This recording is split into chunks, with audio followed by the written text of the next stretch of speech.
¿Por qué iba a querer alguien disponer de su propio ordenador personal? Era ridículo, era como que alguien dispusiera de su propia bomba atómica. La bomba estalló bajo la forma de unos nuevos componentes para montar un equipo que fue llamado Altair 8800.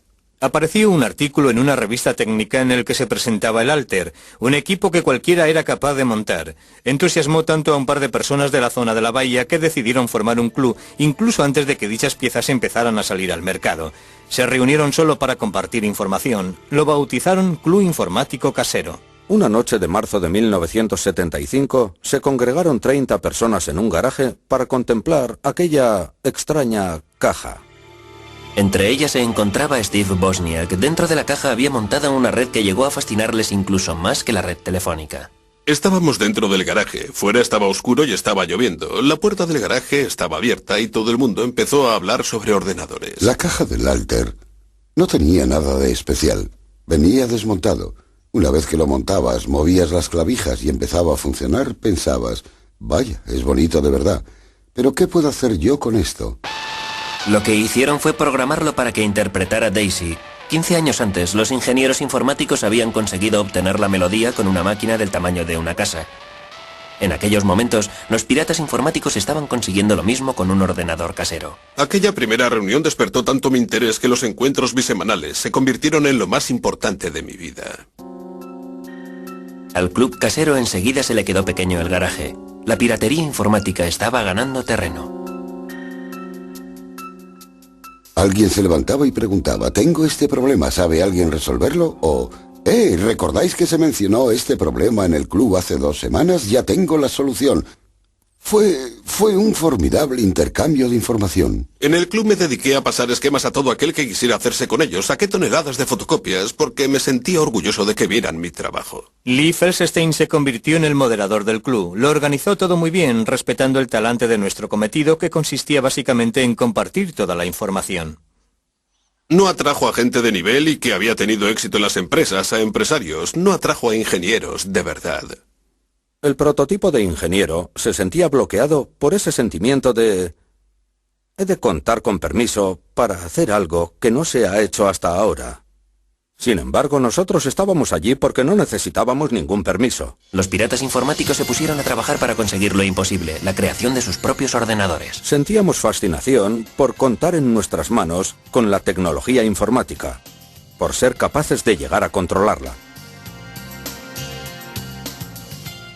Cada vez que alguien traía un ordenador al club, lo primero que hacía la gente era ponerse rápidamente a trabajar, a desmontarlo, a aprender todos los trucos y asediar a su creador con trillones de preguntas.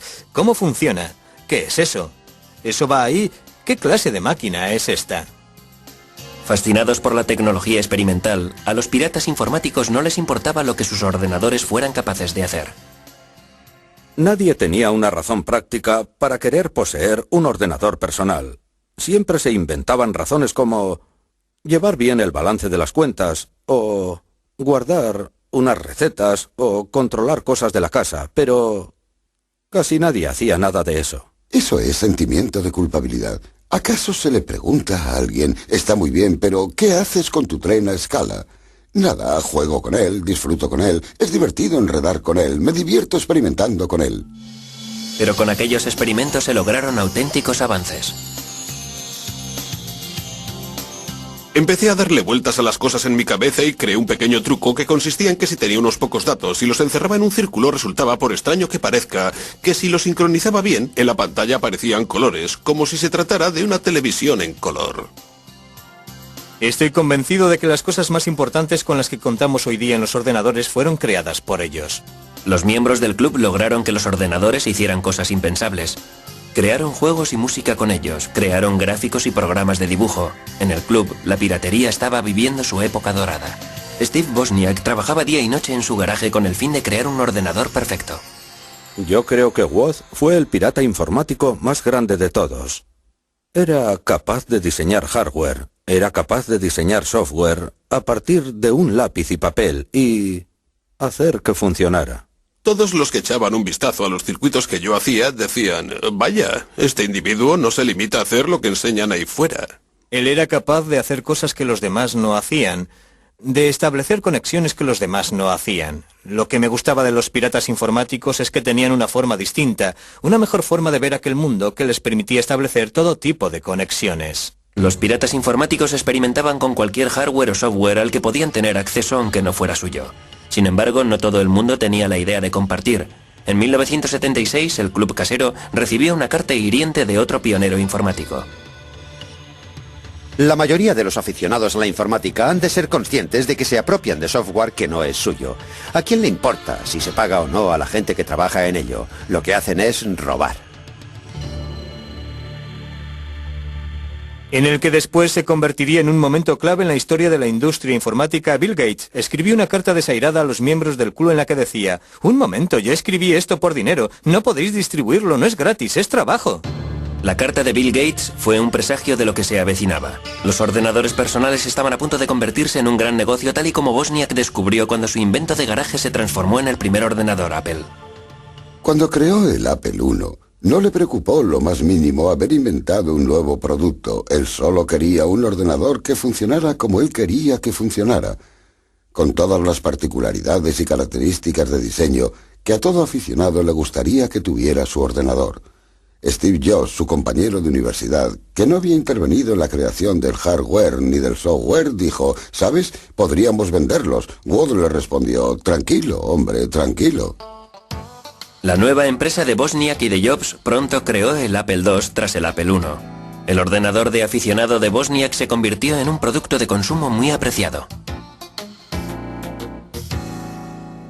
El Apple II introdujo la idea de que lo que se compraba era una caja de plástico parecida a una radio o a un aparato de alta fidelidad. Uno se lo llevaba a casa, lo enchufaba y empezaba a funcionar. Al tener que montar los primeros Apples a mano en el dormitorio de Wozniak, el proyecto no tenía visos de ser muy ambicioso. Pronto fue muy diferente.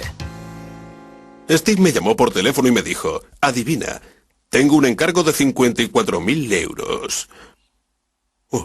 Solo habíamos puesto unos cientos de euros entre los dos y siempre nos preguntábamos si alguna vez lo recuperaríamos. De pronto me dice que tenemos un encargo de 54.000 euros. Supuso una conmoción enorme. En 1982 las ventas de Apple habían superado los 540 millones de euros anuales. La piratería informática y los negocios no eran compatibles. Los días del club cibernético casero estaban contados. Quizá acudí a unas cuantas reuniones más del club, pero empezó a dejar de ser lo más importante de mi vida. Lo más importante empezó a ser la empresa, Apple Computers. Tenía que dedicar más tiempo y energía a los productos que iban a salir a la venta. Al formarse empresas del tipo de Apple, al transformarse en negocios serios, tuvieron que empezar a introducir secretos. No podían contar a sus colegas del club informático casero cuáles eran sus planes para los nuevos productos, en qué estaban trabajando, porque sus competidores podrían haberse infiltrado allí y decir: «Caray, ¿Apple está haciendo eso? Hagamos nosotros algo parecido». Creo que al final fue esto lo que acabó con el club. El club informático casero se reunió por última vez en 1986, dejando atrás no solo Apple, sino 23 empresas informáticas creadas por diferentes miembros del club. Los piratas informáticos podían afirmar que habían creado el mundo moderno, pero este era un mundo en el que ellos ya no eran bienvenidos. El 15 de febrero de 1995 concluyó una persecución de 2 años cuando agentes armados del FBI localizaron a un buscado delincuente en un edificio de apartamentos en Carolina del Norte.